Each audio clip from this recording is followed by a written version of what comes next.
All right, good evening, everyone, and welcome to another edition of the After Action Report here at the 13th Fleet.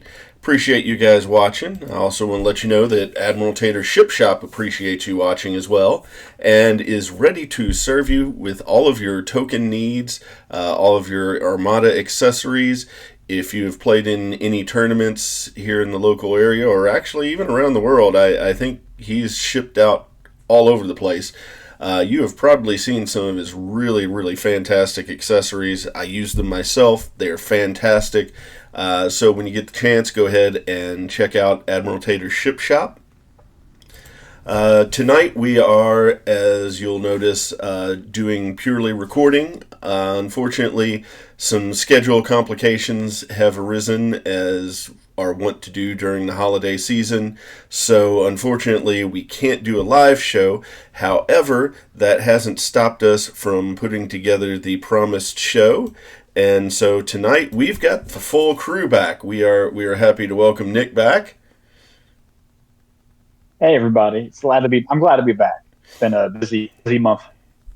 Garrett is with us again, as well as Reuben. How you doing, guys? What's up, man? How you doing, Chris?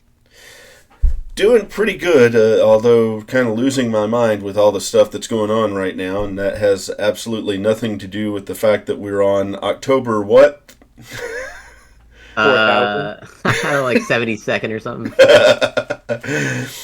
Someday we will get that update. It will be fun. Yeah, so we're doing CIS officers today, right? We are indeed. Now, before we get started on that, there are just so many officers that while we've been breaking things down in each individual category, officers is just too big to do in a single show. I mean, wow. As it is, the generic officers are going to take a lot of time, and we'll probably have to figure out a creative way to group some of those together. But having said that, we are going to start by doing the faction-specific officers, and tonight we are doing separatist officers. So with that, we can actually start by looking at the first of the list here. We have Asajj Ventress. And this was from Rapid Reinforcements, was it not? Yeah, Rapid Reinforcements 2. And it's a updated version of her original. So it's went through two, Yeah, I remember they two had versions. Yeah. I hope I have the updated version up. If it's coming from Ryan Kingston, so Yeah, it's the correct one. should be good.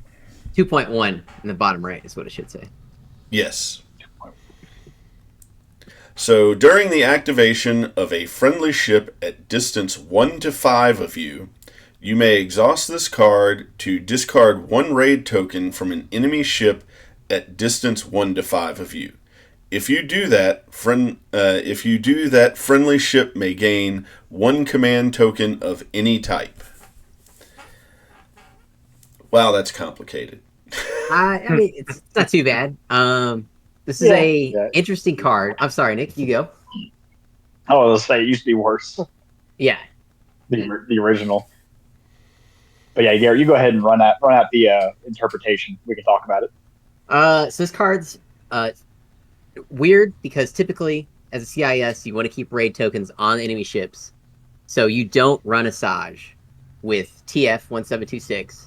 You run Asajj with a very odd Dooku surprise attack fleet, where you need token control and are using Asajj.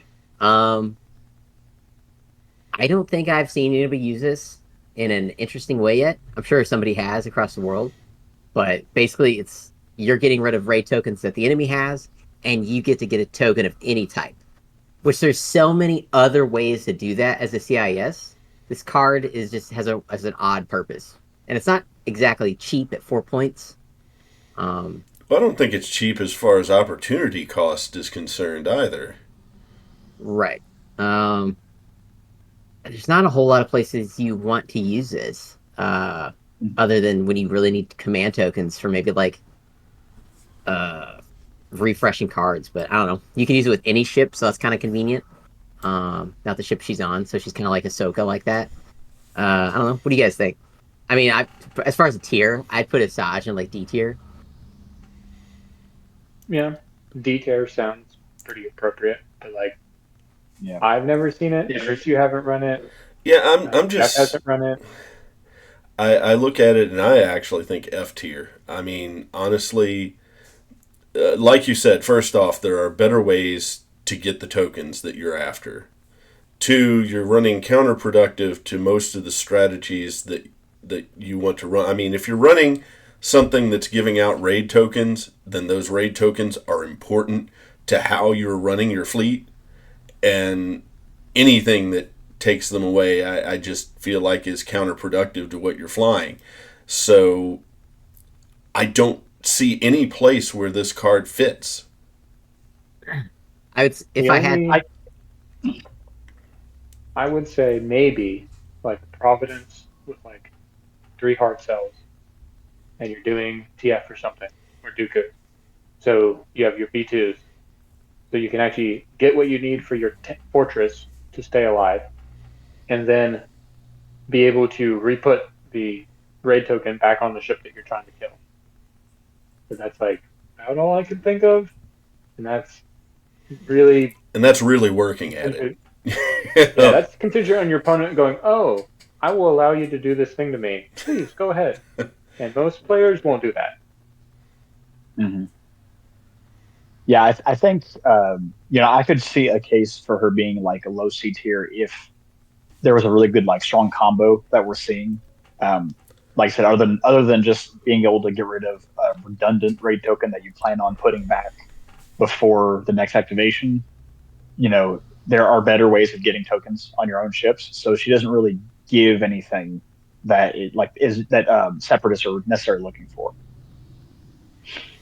Yeah, the only unique thing about her is the whole it's any friendly ship and any enemy ship. But again, like I don't know, man. I wish I could think. And of then a you way exhaust her to take too. advantage You of know. it. Yeah, at least you don't have to pay to ready her. Yeah. So that's okay. Yep. But I don't know. Maybe somebody out there Yeah. can tell us what the purpose of this card No, was. I'm just not seeing it. But hey, that's me. I'm the least experienced of this group. This card would be amazing if it was discard a raid token on your ship. Oh yeah. That'd be pretty cool. That'd be so good. Yeah. Then it'd be broken. Yeah, then it would be on like a lot of ships. Yeah, I don't know. Asajj Ventress. That's all I got. Yeah. I can't find a place for her. I don't know. So next up we have Pacel Argente. This card's cool. Who wants to read it? Me. You do. I'll take it. I don't have it in front of me. I think it's going to be me or you reading things, Garrett. I like how you called it Argente. Pacel Argente sounds European. When you reveal a command, you may place a matching command token on this card. Then if you have at least one nav, one squad, one confire, and one repair command token on this card, you may gain one additional command dial of your choice. So this card is really cool because round 2, 1, 2, 3, and 4, you do 4 different commands, and then rounds 4, 5, and 6, you get an extra command dial the rest of the game of your choice. Oh, I didn't pick up on that aspect of it. Yeah, it's another way to get a double dial in CIS. The only issue with it is rounds 1, 2, and 3. You have to alternate through 3 different commands that usually aren't as efficient. But once you get to round 4, 5, and 6, all of a sudden this card is really, really good.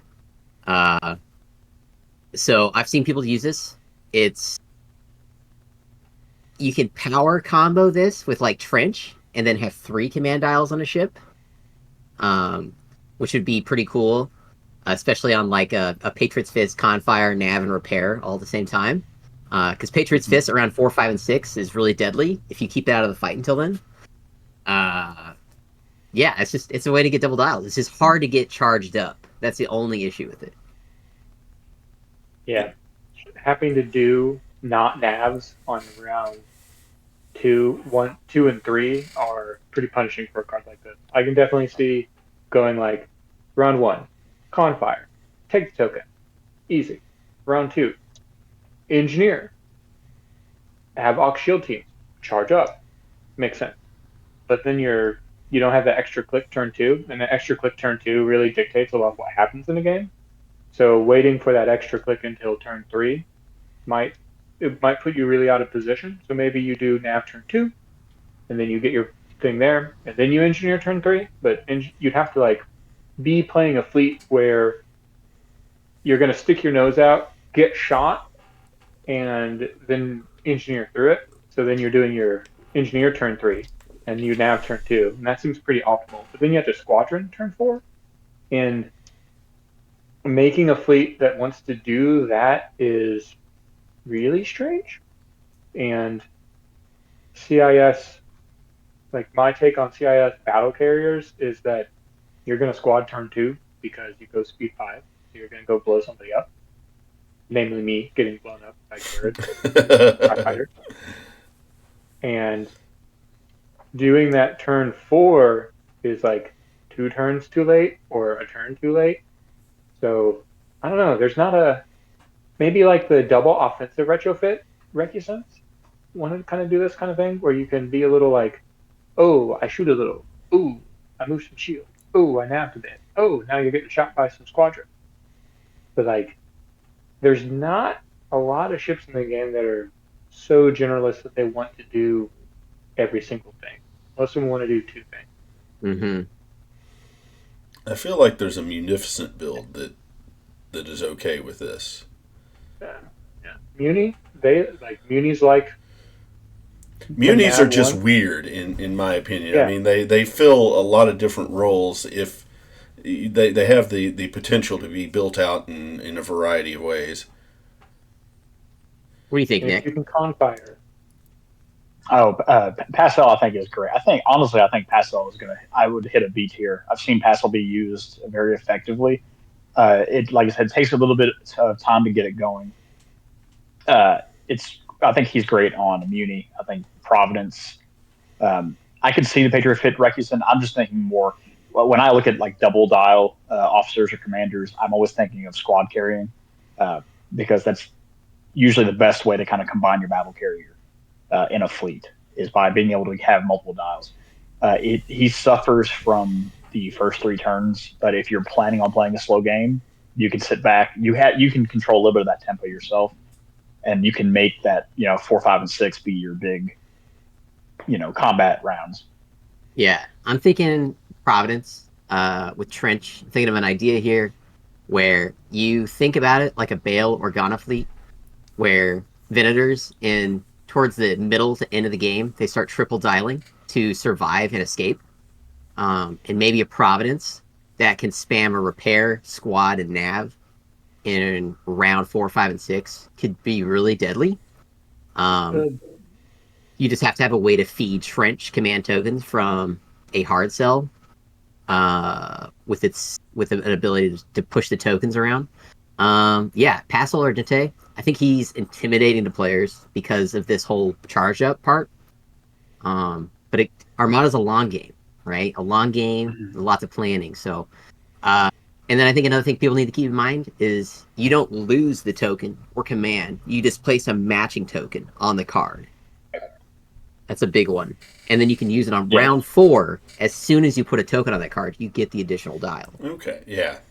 Yeah, I think I've misread this for quite some time, and I didn't think it was any good at all. But once I hear explained how it actually works, high B, low A. Because Reuben's right about not being able to nav. But if you take a Trench fleet, you get 2 command dials with Trench and nav where you need to at the start, and then Passel gets to continue doing his thing once Trench dials run out for that one ship. So there's something there. A lot of builds. I think there's an interesting interaction with Trench that we should say.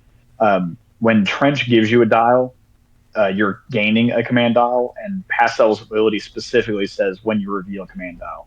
So you can't use the dial that Trench gives you to fuel Pastel. Right. You got to have another token. But you don't have any access to double officer in CIS to use. I don't think so. I'd have to look it up because I was thinking about the interaction with Tykes, but we'll get to that. Yeah.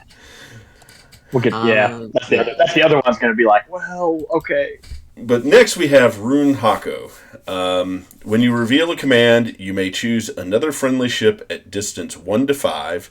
If you do, discard any number of command tokens from that ship, this card, or both, to gain 1 matching command token for each discarded token. And this starts with 2 command tokens on there, correct? Yes, of your choice. Mm-hmm. Okay. Yep. How expensive is Rune? 4 points. 4? Yeah. Okay. S tier. A tier. S tier. S tier. This is their best card. I think so. I would. We'll get to Wat Tambor later and stuff, but I think Rune Hako is useful in every fleet, on almost any ship. Really, you want to be your main battle carrier or whatever your centerpiece is, flagship. But I mean, he works on anything. Because I mean, even if you don't steal tokens from other ships, he's just twice a game. You go, I need a command token, and you can grab whatever you need. And at 4 points. Yeah. The ability to do both is the craziest thing here. Take it from the card and another ship, because it's reverse comms net before the other ship gets to activate. It's unbelievably good. Yep. No notes from me. Yeah, because this card command tokens are about, generally, if you look at all the upgrades in the game, they're coined at about 2 points per. So the fact that he just comes stapled with 2 means he's already optimal. And then if you get any additional, he's just way cheaper than what's the game like basic math tells us, is how they pointed everything out. And then I see this with like Muni, Rec, Hard Sell, Flotilla, Squadron Fleet. That's what I would do with this kind of thing. To go, okay, here's my squad token, flight controllers, gonna shoot you, double dial, have tokens available. This is a good card. Yeah, Rune Hako lets you, if you combine Rune Hako in one Hondo card, it lets you fuel a fleet command for a whole game, basically. Because you get the 4 uses with the discard, and you don't have to do anything else. Just those 2 cards lets you fuel a fleet command for all the turns you'll need it. Really good. Yep. And I've never used it. I think. Oh, that's a shame. Rune Hako is great. All right. It also saves you from having to put a comms net on your heart cells. You can just keep a small ship, just picking up tokens, and then you leech them with Rune. Yeah, perfect. Up next, we have Sandhill. Oh, he's cool. Or Sandhill. So, at the start of the game, you put 2 squadron tokens on him. At the start of the squadron phase, you may discard any number of tokens from this card. For each token you discard in this way, 1 additional squadron at close or long range of you may be activated during each of your fleet's turn to activate squadrons this phase. It's 3 points. All this does, you spend a token, and instead of activating 2 squadrons, you activate 3 squadrons. If you throw 2 tokens off this card, you get to activate 4 squadrons instead of 2 squadrons. There is a problem. And that's it. And CIS squadrons aren't amazing in the squadron phase without AI backup. I'll let Nick talk about his favorite combo with Sandhill with the hyperwave. What do you got for me, Nick? So you get some hyperwave in there. Now, this, again, it gets a little complicated because we're trying to evaluate the strength of an officer, but, we're going to have to just go in there with hyperwave and just say, okay, but in this situation, so this came from that when, Galactic, or not the Civil War, the Clone Wars came out, they gave us all these really cool toys for Separatists to, manipulate their squadrons, like hyperwave, signal boost. We saw, Sandhill. There's a couple other, cards that play around, alternative activations for your squadrons. So what you can do with Sandhill with hyperwave signal boost is that your hyperwave is during squadron phase, when it's your turn, you can exhaust it. And then you can choose any number of unactivated friendly squadrons at close to long range up to your squadron value. Now, if you also spend Sand Hills tokens, you can activate like your entire squad ball basically in like your first activation. Now, that would be like your once a game kind of thing because you won't be able to use Sand Hill anymore. But it lets you push squadrons without having to commit your dials to them for that one round. And Hyperwave also gives you AI. So that's kind of an interesting reaction where you have like you get your default 2. You get your Sandhill 2, and then you also get your Hyperwave squadron value. And the Hyperwave squadrons are going to be AI procced. So it gives you just kind of a crazy like one round where your opponent has to either decide, am I waiting for squadron phase or am I going to get alpha strike without my opponent having to do any kind of squad pushing themselves. Yeah. Is it good? I don't know. It's cool. I like any kind of mechanic or ruling that allows you to kind of like play with like the rules of the game. It doesn't mean it's good. It doesn't mean like somebody's going to like go stomp people with this combination. But right. I think if you're not ready for it, yeah. I think if you're not ready for it, you walk in and all the squadrons are kind of get moved up, and then your opponent goes, "I'm gonna do this big push." All of a sudden, 8 squadrons get to attack, and you're like, "Oh, I was not ready for that." Yeah, that's pretty sure they don't move and attack. They just do their regular stuff. No, and that was what I was going to point out there. Is that that's the Achilles heel of it. Yeah. So you gotta have him in position. Gotta have him in position. 6 points total to do this, and then the best place to put this on is a Providence, so you can activate all of them basically with Sandhill, and then you've lost boosted comms or whatever that you would need to have on the Providence to make it really good, and you've lost an officer slot somewhere. So, like Nick says, it's pretty cool, but it's like watch this really neat trick. Yeah. I think Sandhill is. I mean, I would at best give him a C. I don't know that he's. I'm going with D. Yeah, I'll give him D. I don't know. D. It could go even lower. Like the problem with Sandhill and CIS is the only squadron that this is useful on is the Tri-Fighter and Belblub, because Vultures only throw 2 dice in a squadron phase. So it's like you're spending all these points to throw a blue and a black dice one time. Yay! Yeah. Not acceptable numbers. No. On the other hand, Shumai. Yeah, now we're back to good cards. I was saying, we're back to A tier, I think. Who's ready for a hot take? After deploying fleets, you may place 2 non-consecutive round tokens on this card.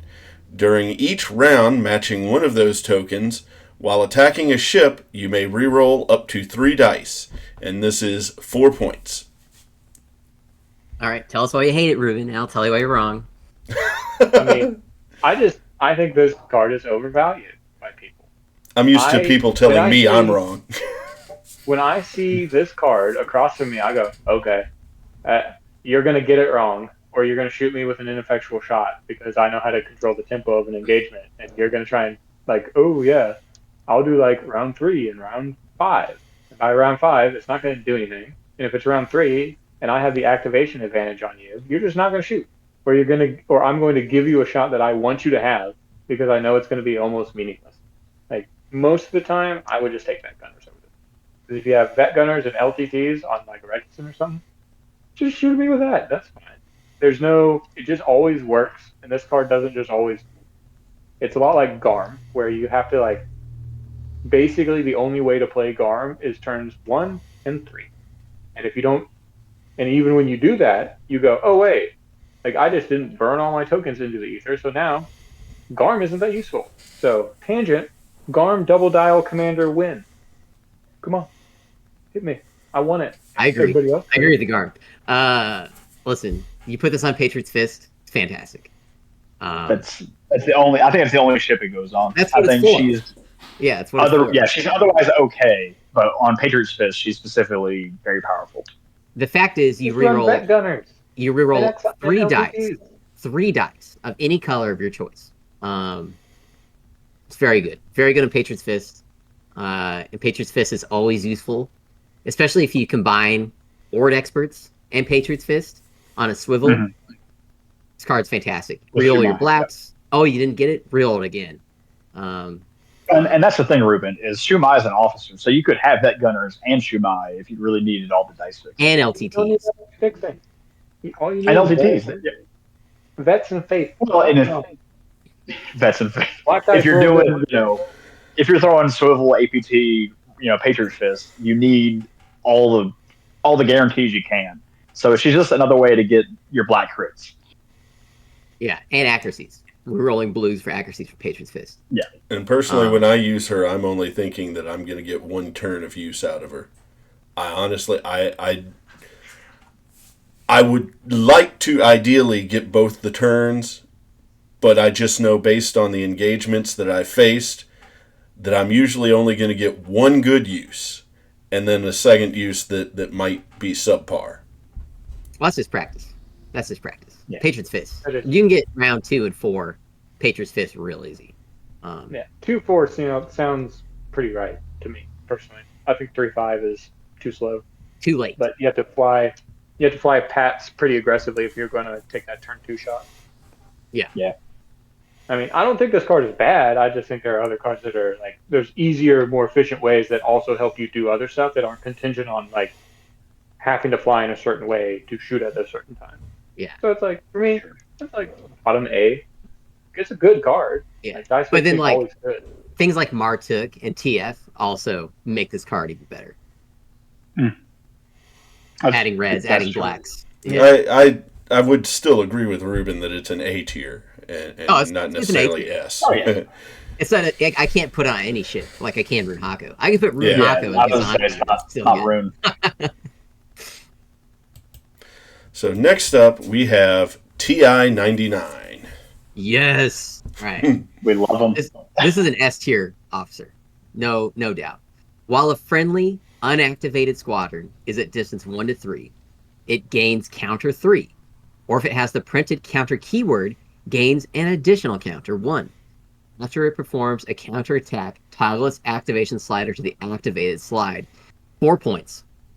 TI-99, man. Combine this thing with hyenas and vultures. So good. Oh my gosh. It's disgusting. Yeah. Distance 3 is a really long ways. In case anyone's wondering. Distance 3 it's a huge bubble. Is plastic to plastic. I run this thing on a Gazanti. Distance 3 to my fighters. I think I've lost a Gazanti 1 time. To a Simon. Okay, Simon had to take it. Yeah, S tier, fantastic card. It turns vultures into total monsters to deal with because you don't care if they get activated when they get attacked. Because if you're not pushing squadrons, you're only going to throw 2 dice in the squadron phase. Now you're throwing 3. Your bombers throw 3. Fantastic. I don't know. What do you guys think? I absolutely love it. I mean, this is part of my defensive strategy, actually.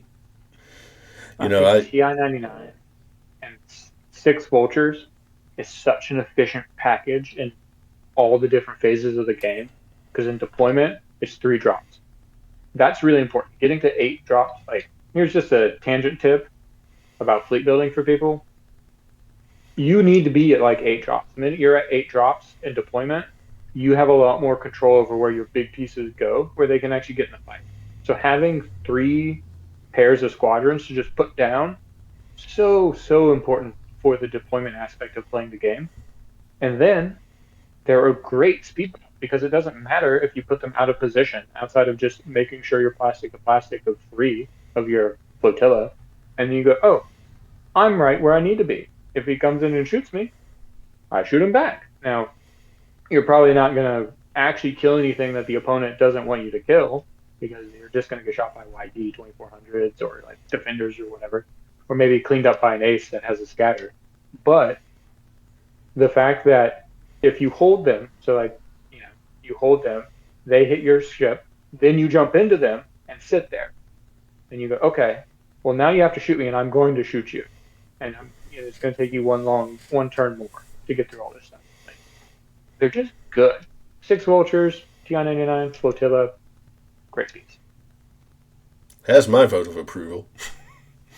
Mm-hmm. Yeah, no, I love TI-99 because you can pair him with cheap vultures and hyenas. I don't think he would be that great in like something like a rebel like Rose list, right? Where rogues are losing the benefit from being able to move and shoot. Your squadrons are a little more like expensive, so you're trading more. Like when counter is a like last shot kind of maneuver. So taking like a bunch of shots, losing squadrons, and getting some dice back is fine. But with like an 8-point vulture, like yeah, I shot you and I killed 3 of your vultures for 24 points, but the 9 dice back to me, basically spent a scatter token that now that ace is going to get killed, and you made your points back. Here's a nightmare for you guys to have while you're trying to sleep. Give me YT 2400s, TI-99, and Jan Wars. Come at me. Yeah, possibly. I like Absolute disaster. So this thing gets amped up too when you just put 2 copies of Reserve Hangar Deck in your fleet with TI-99 and vultures. I mean, we're talking sub 60 points. Sub 60 points for 8 squadrons with counter 3. We need to get a list of all the things we made S, and then we'll rank all of our S's. Because Reserve Hangar Decks might be my #1 most powerful card. Now, I do want to throw out there that there is one issue with this, and that is because it does activate when you get shot, you can find yourself getting stuck out of position because your ship has moved beyond where your fighters are, and you can't catch them up during the squadron phase. Well, but you're just a speed bump. Yeah. In this case. So, like, if you're stuck, they're stuck. Is the point. Mm-hmm. So, you don't take this card unless you specifically want stuff to get stuck with the vultures. Yeah, I just wanted to throw that out there because a lot of people may not, instantly bring that to mind. Keep in mind, it's still S. It is a May. You don't so counter is not required, and this is important for people to remember when they're getting attacked by something like Luminara. You don't have to counter a squadron. You can choose not to. It's not a requirement in the game. So you can choose not to use TI-99 if you need to move that squadron for whatever reason. Yeah. So we all agree S tier on this? Oh, yeah. Oh, yeah. Okay, so that brings us to the wall of text. We are looking at Tykes now. When you reveal a command, you may place a matching command token on this card. If you do, gain a command token of your choice. During the command phase, if you have a command token on this card, you must choose that command on each command dial that is to be assigned to you and show those dials to your opponent, then discard that command token. And he is only 2 points. Mm-hmm. I'll be honest. Very good. I'm not 100% certain how this works, so. Okay, we'll go over it. All right, listen. First off, S tier. Okay. Tykes is S tier. All right. Okay, so this is how he works. This is how he works, okay? You reveal a repair command, engineering, okay? You want a nav token at the same time. So you put a repair token on Tykes, but you also receive a nav token, and you also get to use that repair command dial that you just had to take a token on your ship or as a command, okay? Now, when it comes time in the next command phase, because there's a repair token on Tykes, when you pick up the command dial to assign the next command, you have to show your opponent that you're assigning it a repair command. And then that dial goes at the bottom of the stack. If Tykes is on a 1-command ship, then you're always telegraphing what your command is going to be. If Tykes is on a 3-command ship or a 2-command ship, you are only assigning the next command dial. So if you use Tykes in round 1, then your opponent's going to know what your command dial is on turn 4. Does that make sense? Yeah. It's just a way to just constantly generate a command token you need, and also be able to use the command dial to take a token. Tykes combos well with Rune Hako, because you give yourself a token for another ship with Rune Hako to take off of you. It lets you generate tokens for Trench. If you're on a ship that needs a specific command token to match Trench's command dial, it lets you generate tokens to clear raid tokens. Yeah, Tykes. That's how he works. He's awesome. He's 2 points. Yeah. 2 points. 2 points is Yeah, I think the drawback of having to reassign your own dial is really not that big of a setback for every turn getting a token you need. I think there is one very interesting interaction, and that's with, I think it's Chamsandula, right? Because he discards all your dials. Yeah, and that's why it says dials. Yeah.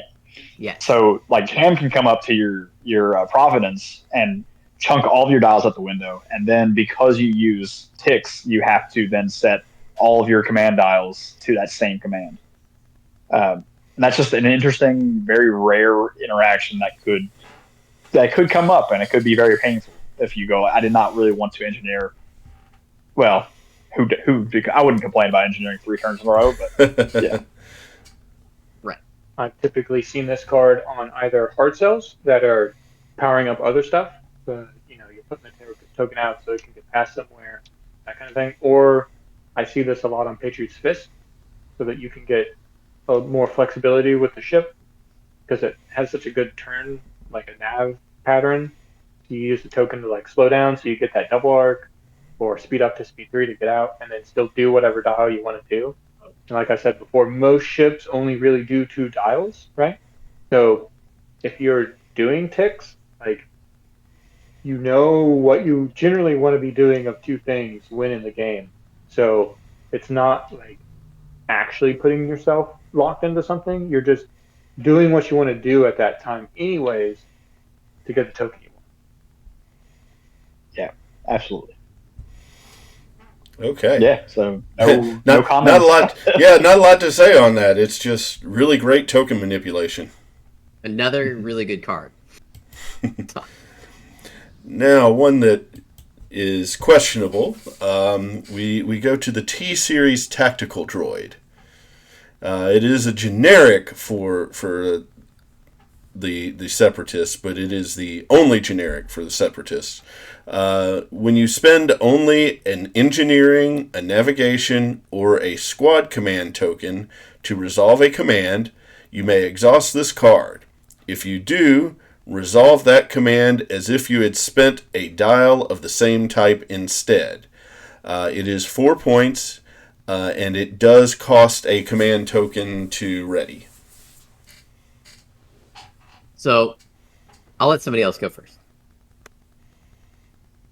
I don't like it, I'll say I don't like it because the tactical droid takes up your officer slot, and like we've been discussing, there are so many cool officers that help you get your tokens and manipulate your tokens. If this was like a support team or something like that, it would be amazing, because you can have your officer help get you the token you want, and then you can turn that token into a dial. The fact that this is your officer means you can't also have like Rune Hako pulling tokens you need, or Passel getting a token that you need. So this is your one option, and now you have to have another ship comms netting or like pushing tokens to you in order for you to really take advantage of the turn this token into a dial, reliably. And then let's also not forget that you have to spend a token to refresh it. So you're kind of digging a hole. Yeah. You're What do you think, coming Reuben? out a little advantaged, but it's not much, because if you turn an engineer token into a dial, and then you have to spend a token to refresh it, technically you're kind of coming out a little bit about even.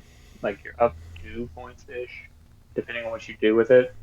But like, there's a obviously there are some much more powerful commanders within the pool, within the stable of of officers available, and you don't have a ship that has a double officer slot, which means that well, you'd have that, and you're typically a faction that plays 3 activations, sometimes 4. So you're gonna only really play like the 3 best ones, and it's pretty clear which ones are the 3 best ones. Play this. And if you had a double command or a double officer slot ship, you could probably run this because then you'd be, doing crazy stuff like, oh, pull a token from this guy. Oh, now it's a dial. Oh, look, I'm double dialing. Wow. But I mean, Ventress moves tokens from anywhere to anywhere, right? Off of the raid, because it doesn't the have to go raid? to her ship, right? Right. It's any ship. So really, that's the comp that I see here. Is you go, okay, you have Ventress on your support hard cell with CommsNet on it or whatever, or like your slicer CommsNet, your slicer hard cell, and then your big ship has your T series on it, and then you can get the raid tokens on there, however, like Dooku or whatever you want to do. Then you can pull it off to then double dial and be playing a raid command. To answer an earlier question, there is one ship within the Separatists that has a double officer slot, and I don't know if it's geared to take advantage of this, because that is the hard cell class transport. Oh yeah, he does take 2. Forget about that. Yeah. Okay, so T series, 4 points. On paper, I think this officer should be really good. I think if this officer was in Gar, Rebel, or Empire, you'd see him all the time. Because they have a lot more tools to send tokens around that aren't being used for other stuff. The CIS, all their stuff involves a using tokens. So there's no tokens left over to use this card. I think Reuben has a really good idea with the Dooku Ventress T series combination. Somehow you want it to be MSU, I think, and you want it to power Probably. battle refit hard cells, so that they can con fire on the command dial, and then they can navigate with this T series, and somehow charge that nav token, which I think is really it's either way you do this, it's gonna be difficult because you need a token to use the card, and then you have to, after this ship is gone, if it's a 1 command ship like a hard cell, then you have to somehow get another token to it post activating it. And this card just doesn't go well on any of the command 2 or 3, which would be easier to use this with because you can store the tokens for it. It's I don't know. It's not the problem with this card is it's not a bad card. It's just not good enough for the faction it's in to compete with its other officers. Is it unique? No, It is not. Does it have the unique dot? No. You can spam it. You can spam it. There's something to do here, but the problem is, again, the Rube Goldberg machine you'd have to set up to take advantage of this, when it would be way easier just to take Trench and fight that way. Even though Trench is like 100 points, then you get to take Trench and all the good officers and do this. Yeah. I think if if Separatists had like a Moff Tarkin commander that flooded you with command tokens, that'd be a different story. Yeah. It's just like you said, the machinery is too expensive right now for that upgrade. So maybe C, low C. It's hard to place on the board. Yeah, I would almost give it. I'd be almost willing to give it a B because it is, like you said, it's good on paper. Yeah, but no one uses it, so it has to be C tier at max. It has to be C. Yeah. Has seen in a competitive list, and I don't think I've seen this in a competitive list. Yeah, I don't think so. I have to really scrounge. We got one last one to look at here, And that is On Wat board. Tambor. All right, Wat Tambor. You have to do a repair command. So token or dial. You may spend up to 2 shields from any of your hull zones or any one hull zone on another friendly ship at distance 1 to 5 to gain twice that many additional engineering points. So 2 shields from yourself or another friendly ship to get 4 points. So you're losing 2 shields, which are 4 points, to gain 4 points. The math is completely perfect. CIS. Listen, Wat Tambor got murdered in the retool of rapid reinforcements or update 1 point, whatever it was, the latest errata from last year, when he got moved from 5 points to 9 points. He wasn't that good to justify that. And now he competes with his much better fighter squadron, Wat Tambor Escort. Nobody uses this card anymore. It's completely dead. It's completely gone. It sucks. He's a really good idea, and he was awesome at 5 points. He's awesome at 5 points. So I will let the folks know that are watching this video, the card that I have says 5 points, but that is inaccurate. Yeah, he's 9 points now, which is crazy expensive for an officer. Everybody dropping yeah, this guy. Community way overreaction. This card is still excellent. It's still good. Brunson's 9 point does the same thing in like an amount of damage, since she can cancel a double. Same thing, and she has to be near a rock or debris field. Yeah. This is just my 2 rear shields on my heart cell refit support that's giving me tokens anyways. 4 points. Wow. Brunson's in a weird spot. Brunson's in a weird spot because Brunson used to not exhaust, and that's why she was 9 points. But then they made her exhaust and be 9 points. She's as good as this card and absolutely playable. And Wat Tambor Officer is absolutely still playable, and you should. Great card. I don't know. Yeah, I think Wat Tambor I don't know. He's pricey. He's pricey because Separatists have a lot of toys that you want to build. Like when you're list building for Separatists, you want to put in as many Vultures as you can. You want to put in like every upgrade that you can. So 9 points is competitive. I think Watt is still fine in specific fleets. I think he's still perfectly fine on like Nini's and even like on Providence, some of that. Like you're 9 points on the grand scheme of things is not like you're already putting 150 points into a ship. 9 points isn't that going to make or break the bank. Does it? He competes with like Runhako. That's kind of the biggest thing. Is do you want to do 9 points for Watt, who's going to be very good? You're going to get use out of him, but you might need one of these other officers. More importantly, I don't know. Yeah, I think Watt's still fine. We always talk about I still think Wat Tambor is an A tier card in lists. The problem is he's competing with he's got the Vader problem now. Where that's the real nerf. Is now you have to think about, do I want Squadron Watt to try and get my squadron, game plan together? But if this is A, it is the absolute top of A. Squadron Watt is almost impossible to kill.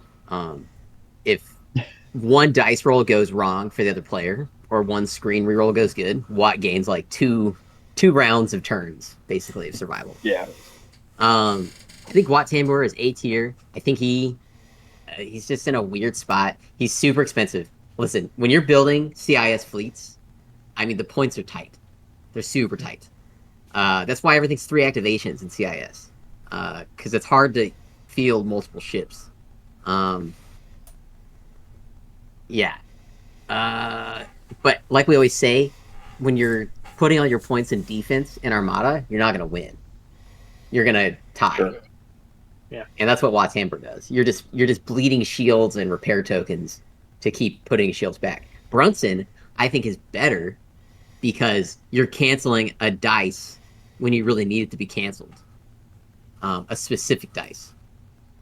Yeah, but she's much more limited in what and where and how she does her thing. Where Watt is just be near another ship, which Yeah, basically. but You're always I could heavy. put Brunson on multiple different ships and make it work. What yeah. Tambor is only belongs on, a tank ship. Yeah. Brunson can go on, anything. Literally, like 3 out of the 4 out of the 5 ships in the faction, you would put Wat Tambor on them. All Seems great right. to me. Well, I don't know, maybe. I put Wat on a Recusant. Come on, Yeah, you could put him on a Recusant. But then Providence? you're giving up a lot because your Recusant Yeah. is not repairing. If you're repairing your Recusant in the game, you're probably not flying it right. Because it's shooting and scooting. Yeah, well, you've got a Patriot's Fist with the shoot on it. And then you've got another Recusant that's your Squadron Recusant, and then you got a Flotilla. Yeah. Or 2 activation. You can play 2 ships. well, that is all that we have for the officers of the CIS. I want to thank you guys for helping me out with this show. And you have any holiday greetings for everybody? Because this is going to be the last show until sometime in January. Yeah. Merry Christmas. My bonus generic squadron for CIS is Intel Officer. Okay. That's my bonus. Bonus squadron, bonus officer that goes with them. What? What are you saying? I was just thinking, like, if I had to add another squadron that goes with CIS, the Intel Officer is, like, critical as part of their fleet. Oh, bonus component officer. Yeah. For Like hard an sell. officer? Oh, okay. You said squadron. I was very confused. I just said the wrong word. But anyways, that's my stocking stuff for Officer, Intel yeah. Officers on hard sales. Intel officer is beautiful. I think. Because as Chris reminded us, you could put 2 officers on the transport. All right. Well, with that, we are going to say goodnight then. I've got a few words for you guys after we say goodbye to the rest of the crew. Again, thanks for being on the show and have a great holiday season there. Merry Christmas. Yeah, you too. We'll see y'all next year.